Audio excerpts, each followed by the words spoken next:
reclaim this ground, rebuild that man, and return to order. No surrender, no retreat, no excuses. This is OG Conversations. Back to the OG Conversations. Tim Olson and Patrick Garcia. Had a little bit of feel last week or so that how this worked to kind of get things off and running and up and moving. So we wanted to start a legitimate series. Hope to make this a pretty legitimate podcast.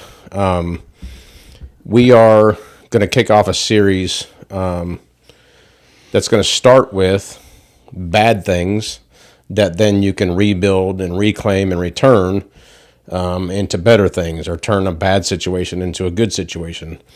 So we're going to start a 3-part series that kind of falls along with that. And with that being said, being the men that we are, our specific lives, backgrounds, and a lot of men that are out there fall into a very, very difficult category sometimes of when something just flat out collapses on you. Mm-hmm. It falls out, the bottom falls out, everything disappears, everything that you knew changed. And sometimes that can be something as simple as losing a job or finances, or, you lose a loved one, different things of that. It could be the basis of getting locked up, being arrested, being locked up, having a family that you lose in whatever perspective that may be, divorce, infidelity, a death, unfortunately. There's so many different aspects of what, and I've talked to so many different men over my lifetime that I honestly could say that I don't know a guy that's not had something collapse on them. Mm-hmm. And what that may or may not look like, and that's where we as guys get sometimes into a very dark place. Yeah, and if we take even a step further back, as men, we're builders. Okay, that's how we're wired. That's what God told us at the very beginning of time. Genesis 1-3, God gives us this job description to go out and work, okay? At the time, Adam's in the garden, and he tells Adam, work it and take care of it. And so even before God gave man a wife, a helpmate, he gave us a job. And so from the very beginning, we're builders. And so really the question I think that we want to tackle over the next few minutes is what happens when what you've built totally implodes. Right. And then, what we're going to be talking about for the next few weeks is, okay, everything collapsed. I lost what I built. How can I then rebuild from here? And I love that that's one of our values as a podcast, because so many men are asking that question. How do I rebuild what I lost? Is it possible to reclaim it?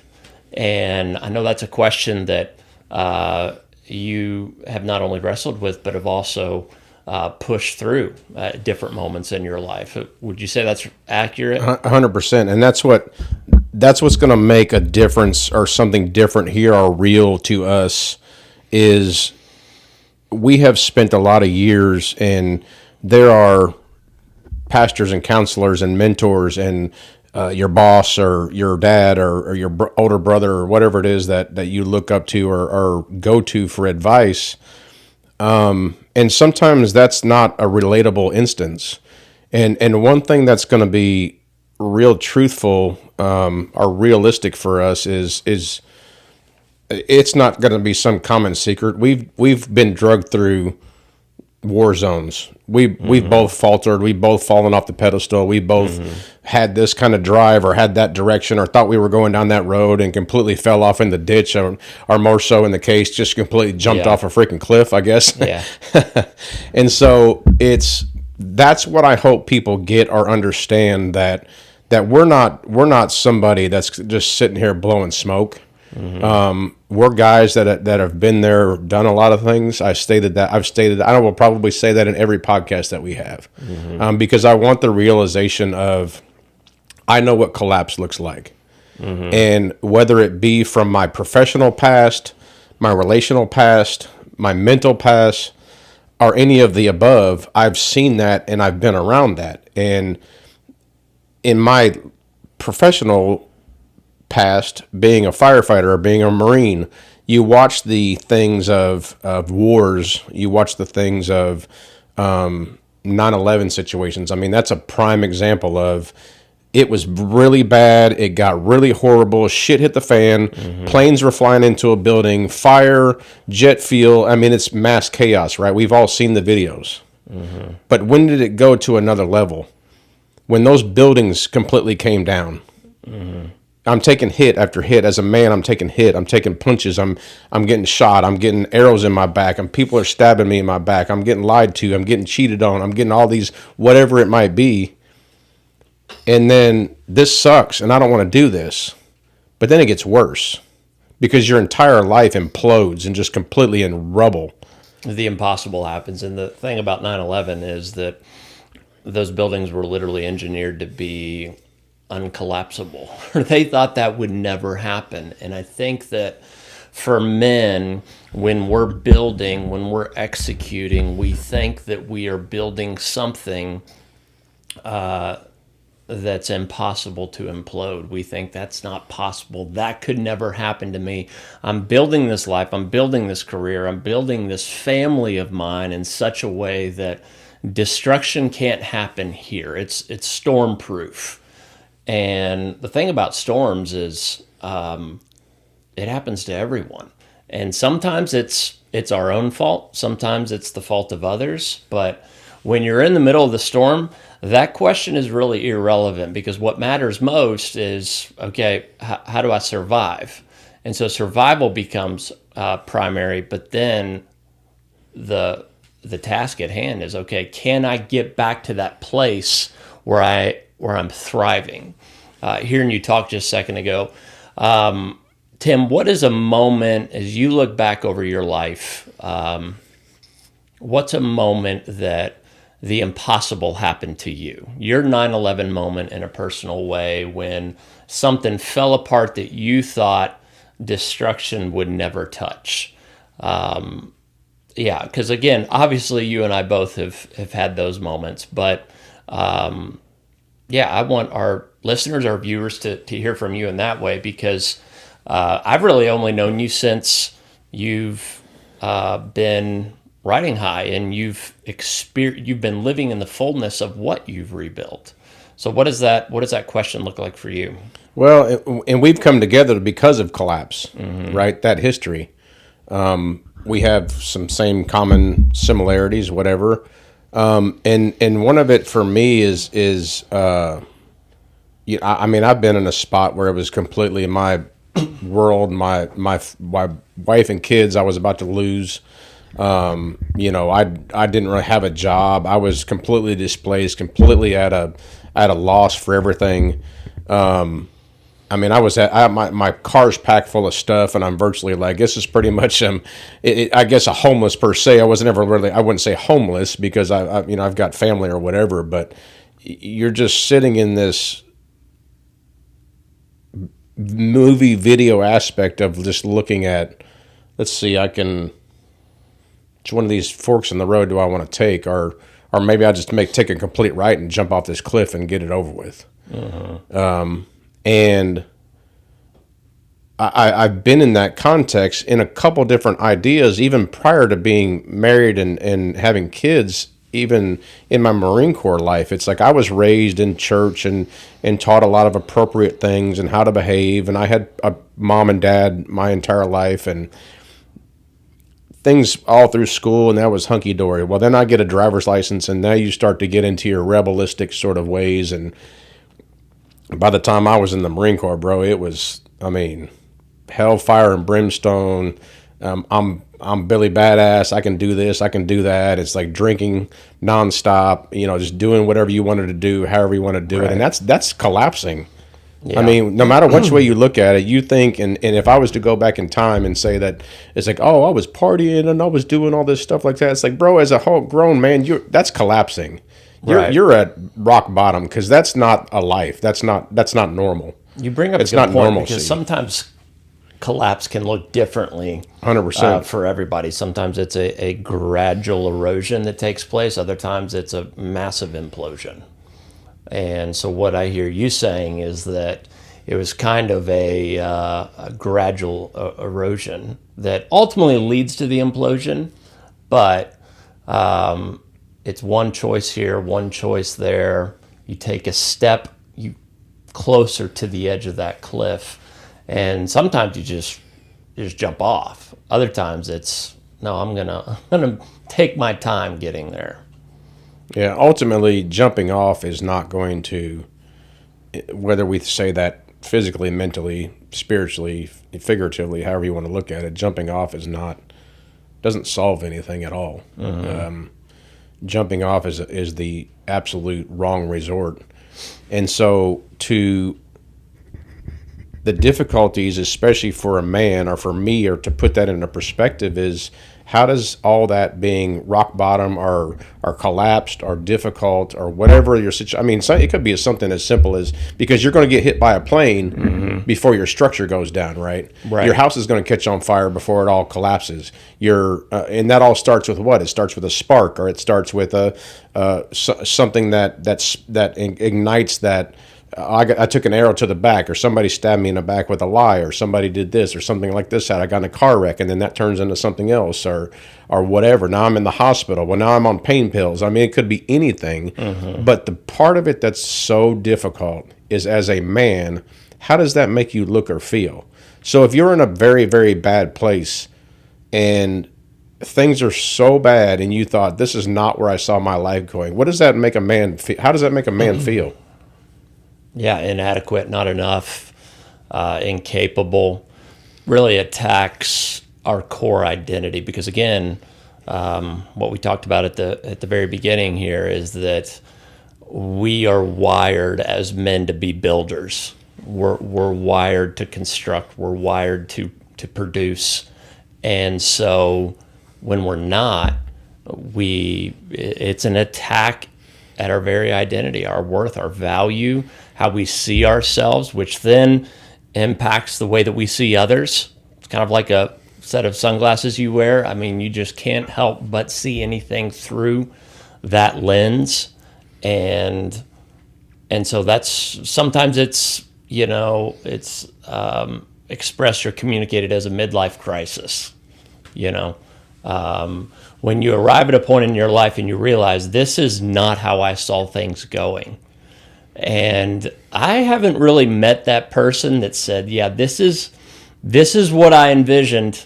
And sometimes it's in big, obvious ways. Other times it's subtle disappointments. But we've all experienced disappointment like that. And it's not a midlife crisis, but it's something else. What did you learn through that time, Tim? As you look back, so implosion happened, and I want you to describe what that moment of realizing, okay, the plane has hit the tower. What did you do from that point on? What did you learn? Or what am I learning? Current tense? Yeah. Because that doesn't ever stop. That doesn't ever, I mean, you certainly a lot of times don't learn right off the bat. And then you start to play this up and down game of, oh, I learned and tried this, or I learned and tried that, or I try to do something different. And the constant reminders, or the constant beat up, is people, society, friends, family, associates, work colleagues, whoever it might be in your situation, that's saying, oh, this guy, he's a piece of work, right? Or he's a piece of trash, or he's done this, or he's done that. And what about his past? Or what about the things that he's done, and blah, blah, blah, whatever. Because it's all blah, blah, blah. Because everybody's got some sort of past. Everybody's got some sort of tainted reality of what life was going to be like with them. I mean, male, female, or whatever. I mean, it's like whether whether we saw things going one way or the other way. I mean, I would probably say that I'm not a statistician or anything with anything, but I wouldn't say that most of the people on the planet, especially in the United States of America, most of them probably aren't working the jobs or having the career that they thought they were going to have. Sometimes aren't in the relationship or in the family or in the world they thought they were going to have. And so you really have to draw back and say that, it's a fight. I mean, bro, it is literally a fight, because imagine if you take a teacup and that teacup is nice and pretty and beautiful and it looks great, and all of a sudden that teacup is damaged, broken into pieces, whatever, whether it was thrown against a wall out of anger, whether a kid kicked it over or knocked it off the table, or however it may have happened, maybe got damaged in shipping or whatever. How exactly do you put that back together? Because it will never ever go back the way that you wanted it to be or that it should have been. But when you put it back together, that learning part of it, the hard part of the learning aspect, is knowing that when I put this back together, whether I've got clear glue or all these nice little edges or whatever the case may be to make it look as perfect as I can, it's still not perfect. And that's the biggest part of learning, is to saying it's not perfect, but you know what? Gosh darn it, this is as good as it's going to be. And I can't change that it got dropped. I can't make it different that it broke into pieces. I can't make it different that your world collapsed. And I hate that for people. And it sucks to have that happen to you. And it's miserable. But it is 110% at the end of the day all on you to say that that's not me. That doesn't define me.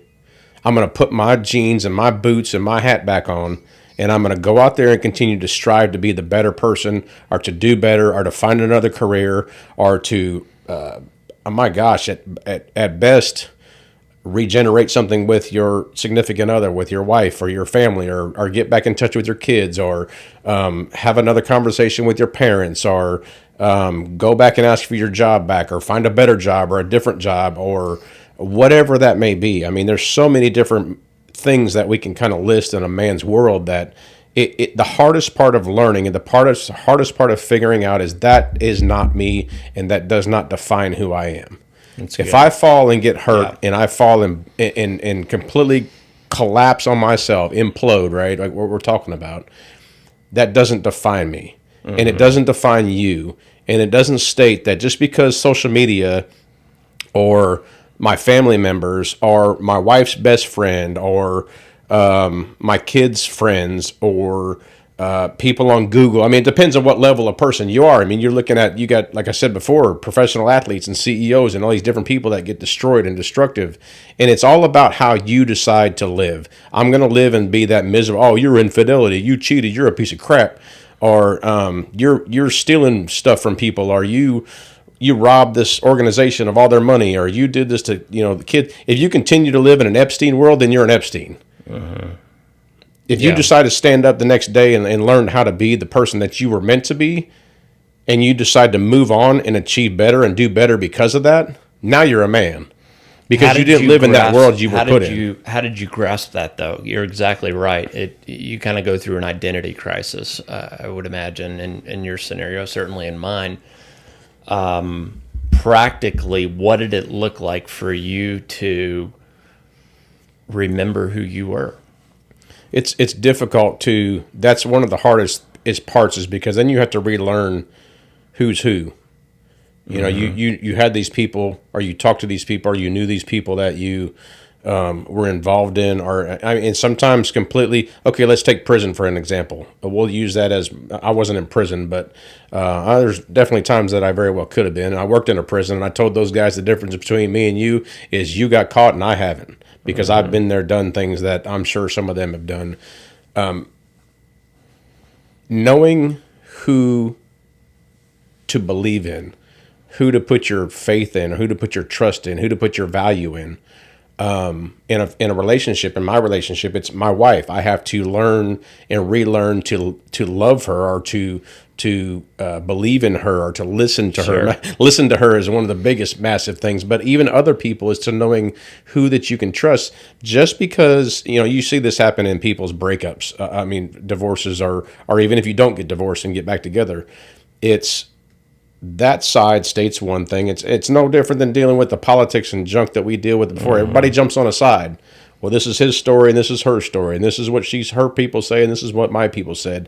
You have to now decipher through who it is that I'm going to give my love and respect to, who it is that I'm going to believe, who it is that I'm going to trust, who it is that I'm going to confide in, whether that's something materialistic like studying the Bible, going to a church, getting into a men's group, getting into a counseling scenario. And I think that all those situations look different for people. I'm not a counseling sort of person. It's like I could sit there and I like to do things on my own free will. My wife and I are very. We built certain businesses and different things that we do because we do it all by ourselves. I don't need somebody to tell me. I know how to live. Yeah, you're independent. I was taught right from wrong from my parents, from an upbringing, from all these different things, and how to behave and how not to behave, when to do certain things, how to follow authority and not act like a fool or try to be abrupt to people of authority or any of those type of things like that. And it's just, you have to know in your mind that you say that, bro, I know what it is that I'm supposed to do. Stop being a dumbass and just freaking do it. It's that simple. And sometimes I think that is a very hard task for a lot of men to do, because most people, you see the world, you see portrayals of actors, or you see commercials, or you see the news, or you read books, or you whatever way you went to school, society, whatever. We know right from wrong. We know what we're supposed to do and what we're not supposed to do. The hardest part is following through with that. Right. And if I come back from a situation where I've collapsed completely, I now have to say that this is what I got to do to make this right. This is what I got to do to change things. This is what I got to do to pick myself up and be the man that I know that I'm supposed to be and that I know how to be. And to me, if there's a disconnect in your mind or someone's mind that doesn't really know, talk about being in prison or being locked up or any of those type of things. Now we're getting into this a whole mental health disorder with men, or PTSD, or any of those type of things that are now brain function is whole different perspective or whole different philosophy there, right? And you have to state that, okay, does this guy have a real problem with his mentality and how he thinks, or is he just an asshole? Because there's a difference. Yeah. So remember who you are. Kind of going back to the basics is what you're saying. But also, you got to be careful and selective about who you let into your life and whose life you're a part of.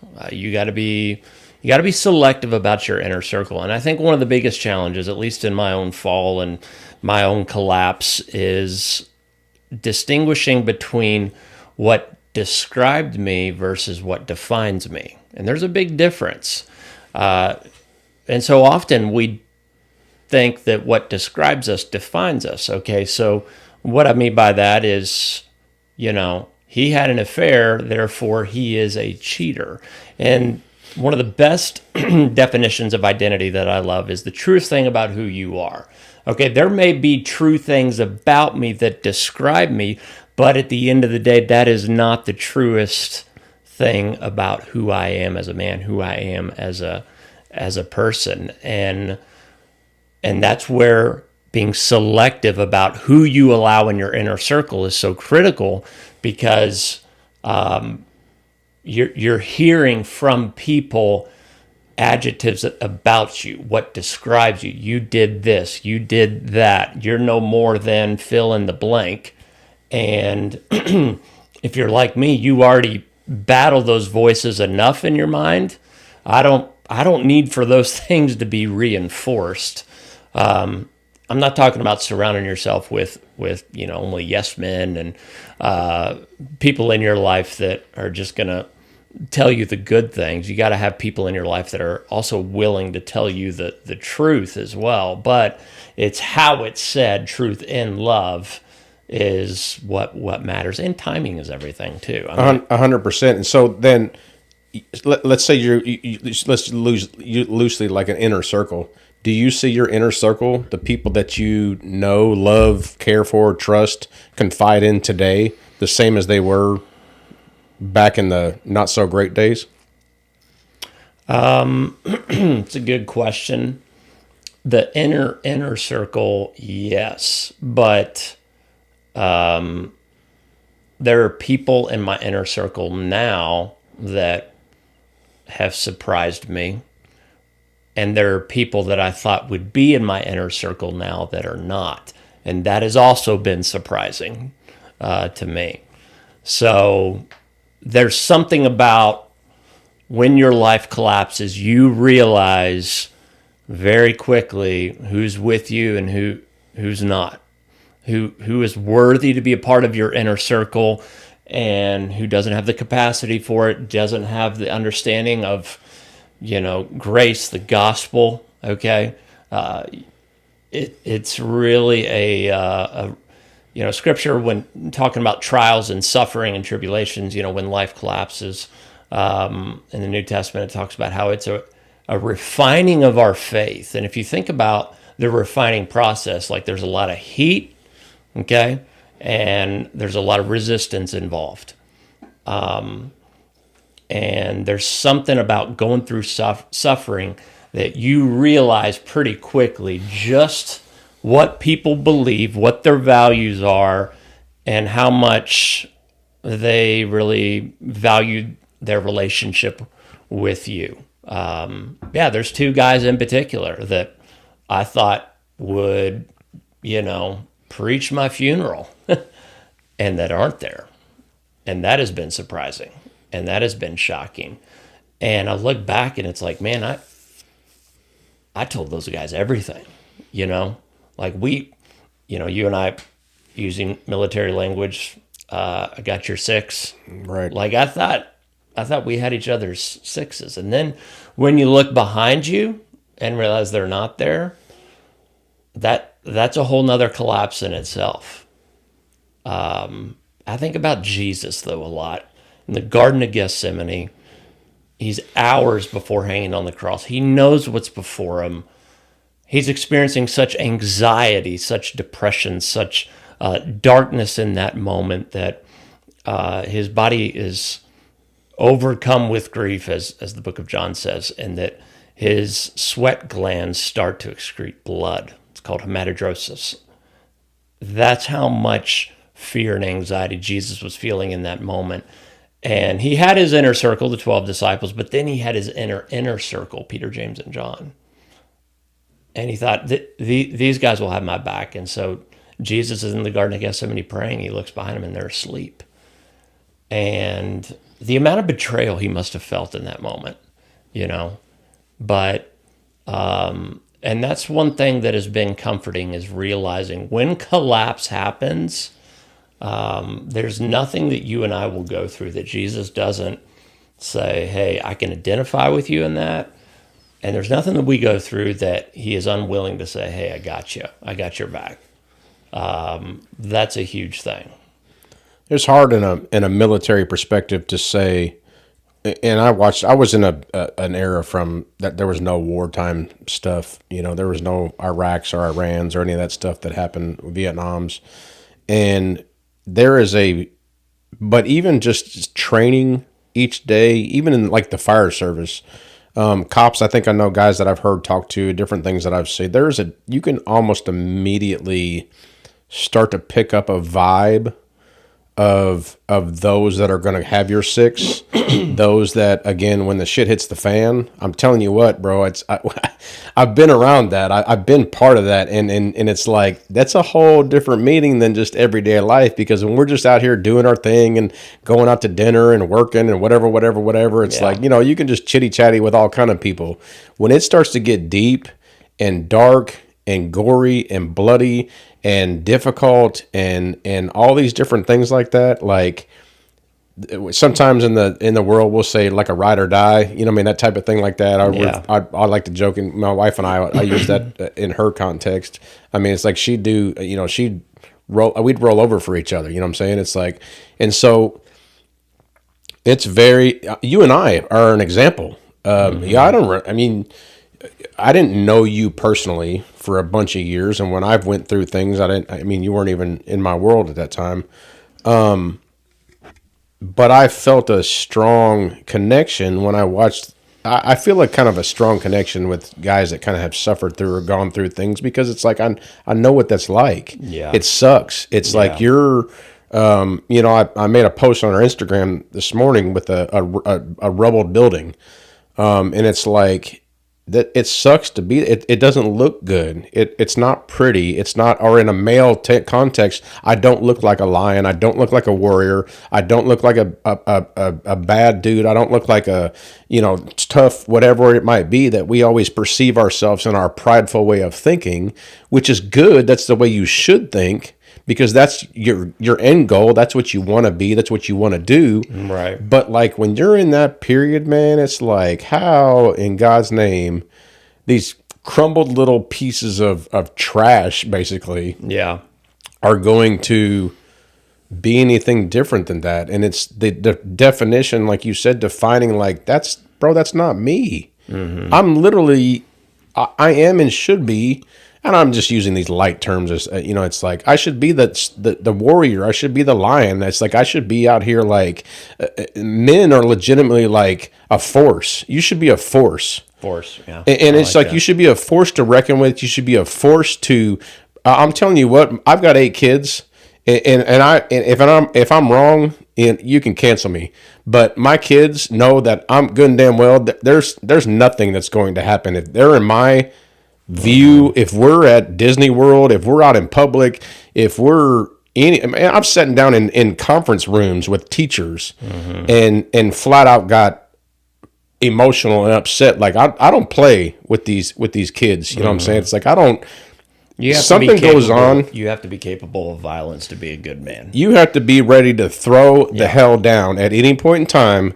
But then to know the difference between that and I love my wife, and I'm intimate and I'm close with her, and I'm affectionate with her, and I can hold my little girls and be that girl dad or be whatever it is that may be.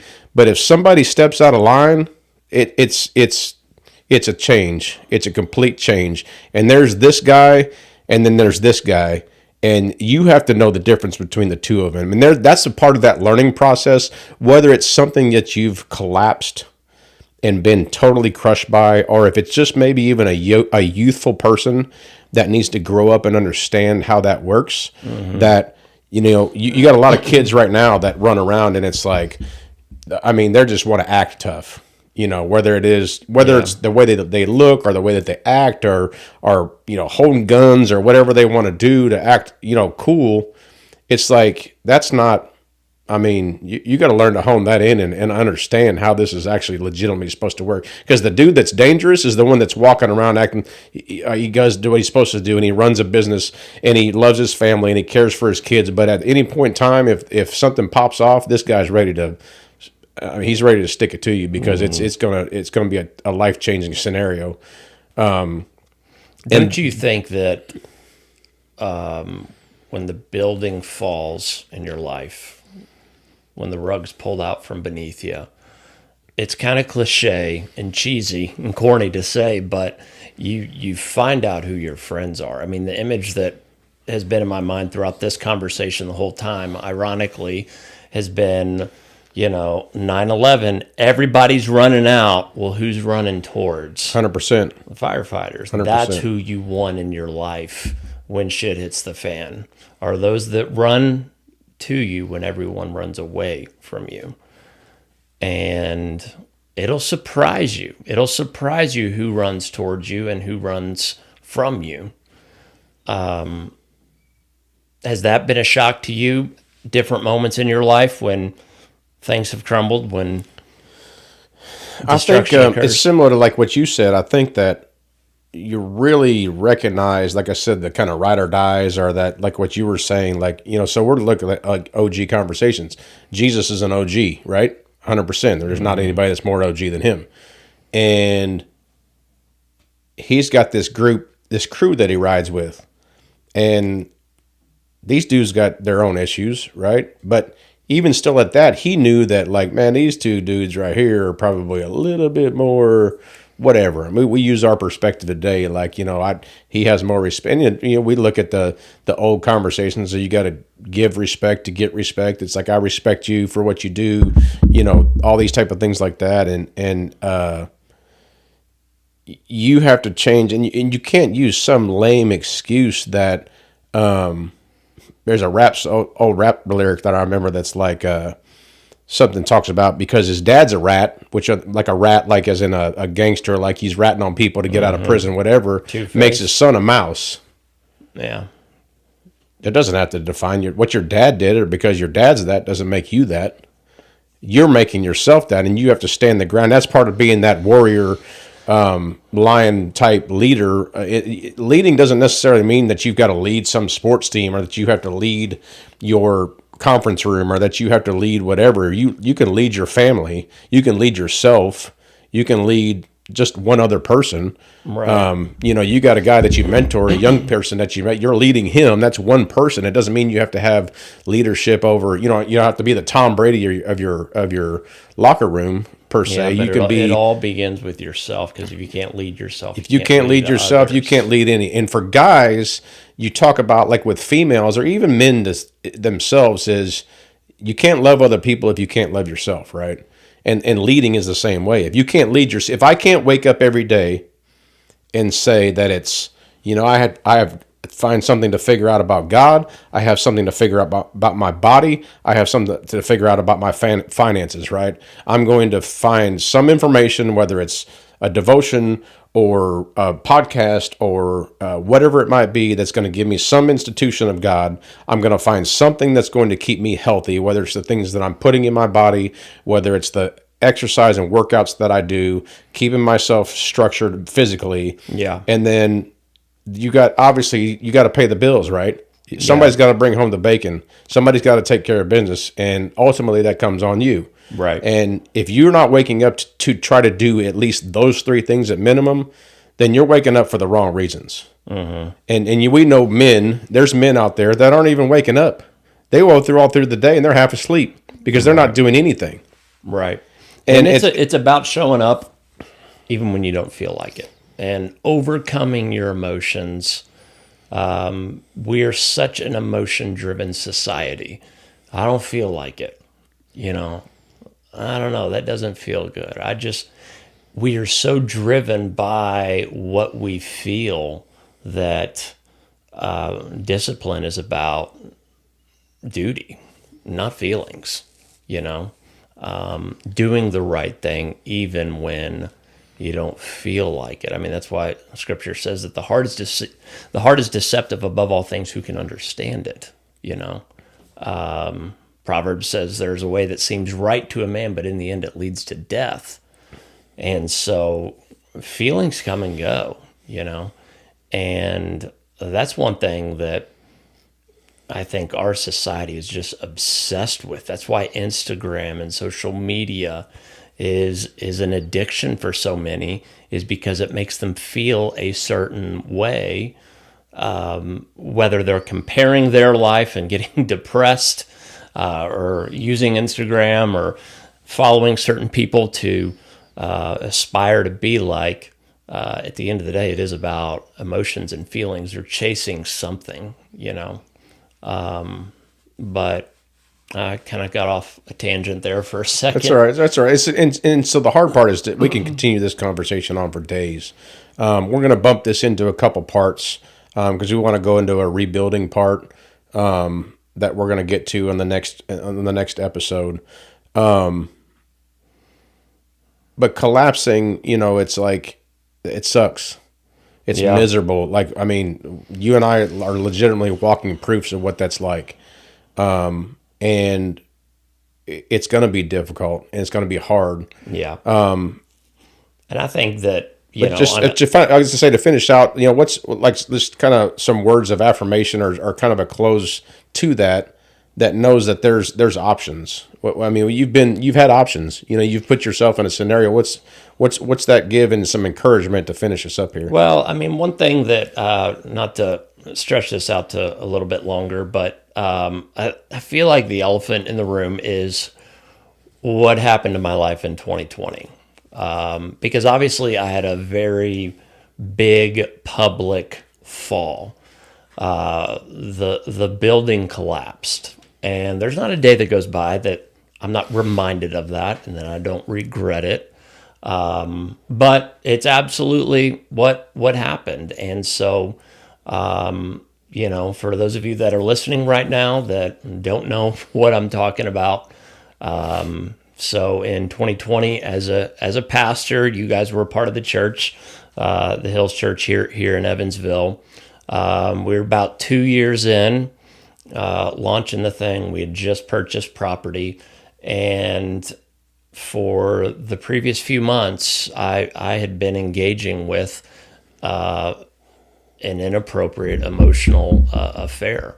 And, you know, you talk about how you don't just wake up one day and decide to jump off the cliff. This was a relationship that slowly and gradually developed over time. And, you know, for the months that relationship was happening, I did have moments where I'm like, how do I get out of this? You know, I know what I'm doing isn't right.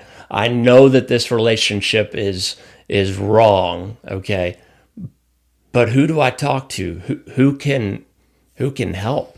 And You're supposed to be the guy that people come and talks to. That's exactly right. And the thing is that you feel trapped when you're a spiritual leader and you're struggling in life as well.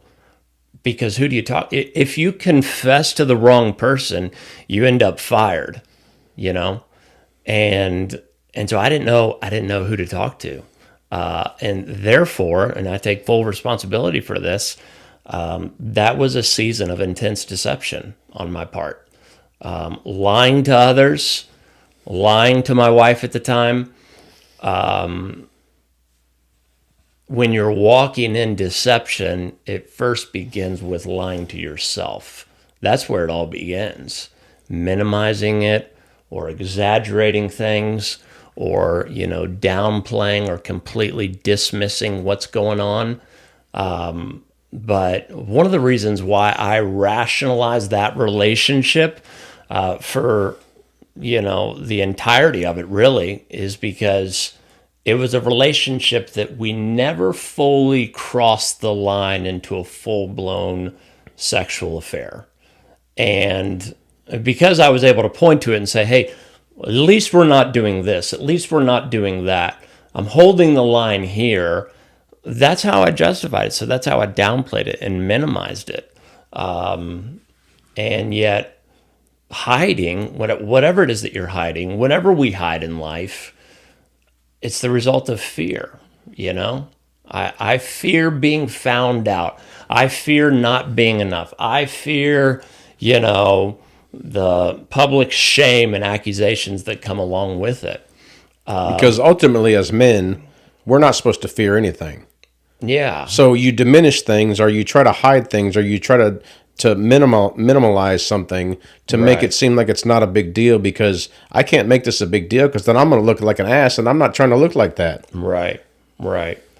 And, you know, so I went through about 3.5 years of intense therapy and counseling to heal, to grow, to, in the church we'd say be restored. And I'm so grateful Rebuild, for that. reclaim. Rebuild, yeah, exactly. That was absolutely important and necessary, but obviously I learned a lot through that. And one of the huge things that I learned is that, it was not an overnight decision on my part. There were a lot of factors that played into all of a sudden waking up one day and doing something that I never thought I'd do.